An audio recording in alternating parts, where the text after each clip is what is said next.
शिवसैनिकांमध्ये श्रद्धास्थान असलेले धर्मवीर आनंद दिघे यांच्या विरोधात खासदार संजय राऊत यांनी केलेल्या बेताल वक्तव्याचा ठाण्यात तीव्र शब्दांमध्ये निषेध करण्यात आला। ठाण्यामधील शिवसेना शिंदे गटाच्या माध्यमातून संजय राऊत यांच्या प्रतिमेला जोडे मारत आणि त्यांच्या पुतळ्याचे दहन करत आंदोलन करण्यात आले। राऊत यांच्या ह्या बेताल वक्तव्यामुळे ठाण्यासह राज्यभरामधील शिवसैनिक आणि सर्वसामान्य नागरिकांमध्ये संतापाची लाट उसळली। ठाण्यामधील शेकडो शिवसैनिकांनी मोठ्या संख्येने एकत्र येत आंदोलन केलं।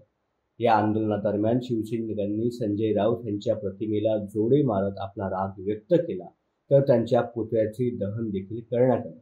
यावेळेला शिंदे गटाच्या शिवसैनिकांनी घोषणाबाजी करत राऊत यांनी तातडीने माफी मागावी अशी मागणी देखील केल्याचं पाहायला मिळालं।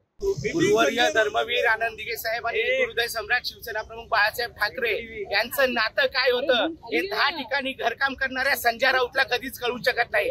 आज ते फोटोचं राजकारण करतायत। आमच्या दिघे साहेबांच्या फोटोचं राजकारण तुम्ही करू नका, कारण की दिघे साहेबांचं नाव हे ठाणेकरांच्याच नाही तर महाराष्ट्राच्या प्रत्येक शिवसैनिकाच्या मनावर कोरलेलं आहे। मला फक्त एकच सांगायचं आहे, आता हेमंतभाईने आम्हाला सांगितलेलं आहे की तथाकथित जे ठाण्यातले उबाटाचे जे नेते आहेत ते संजय राऊत बद्दल आंदोलन करणार का?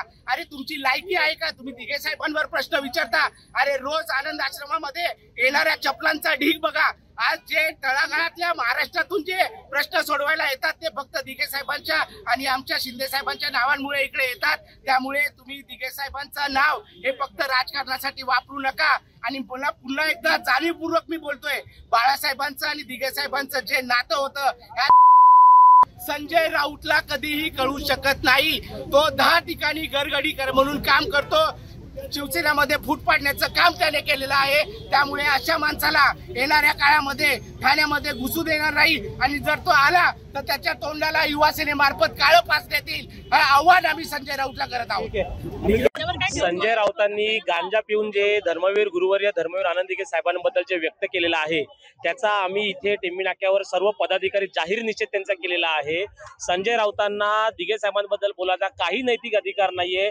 आम्ही दिघे साहेबांना लहानपणापासून आम्ही लहान असल्यापासून आम्ही बघतोय दिघे साहेबांचं कार्य। आज तुम्ही कोल्हापूरला जावा, तुम्ही महाराष्ट्राच्या कुठल्याही कानाकोपऱ्यात जावा, तिकडच्या देवस्थानांच्या आजूबाजूच्या मंदिरांमध्ये तिथे बाजूच्या दुकानांमध्येही आम्ही दिघे साहेबांचे फोटो बघितलेले आहेत। तिकडच्या लोकांच्या घरांमध्ये आम्ही दिघे साहेबांचे फोटो बघितलेले आहेत की दिघे साहेबांचं काम हे हिंदू हृदय सम्राट शिवसेना प्रमुख बाळासाहेब ठाकरे यांच्या मार्गदर्शनाखाली पूर्ण महाराष्ट्रात कशा प्रकारे ते पसरलेलं होतं ते आम्ही बघितलेलं आहे। त्यामुळे मातोश्री वरून उद्धव ठाकरे साहेब असतील किंवा संजय राऊत असतील यांनी आयुष्यभर दिघे साहेबांचा तिरस्कार केलेला आहे आणि हे पूर्ण ठाणेकरांना माहीत आहे। आणि संजय राऊतांना आमचं जाहीर आव्हान आहे, तर खरंच त्यांनी आपल्या घरातनं आपला आईचं दूध पिलं असेल तर त्यांनी खरंच आपलं ठाण्यामध्ये येऊन दाखवावं, या टेंबी नाक्यावर येऊन दाखवावं। आम्ही सर्व ठाणेकर मिळून संजय राऊतांना इकडनं पळून लावल्याशिवाय आम्ही राहणार नाही।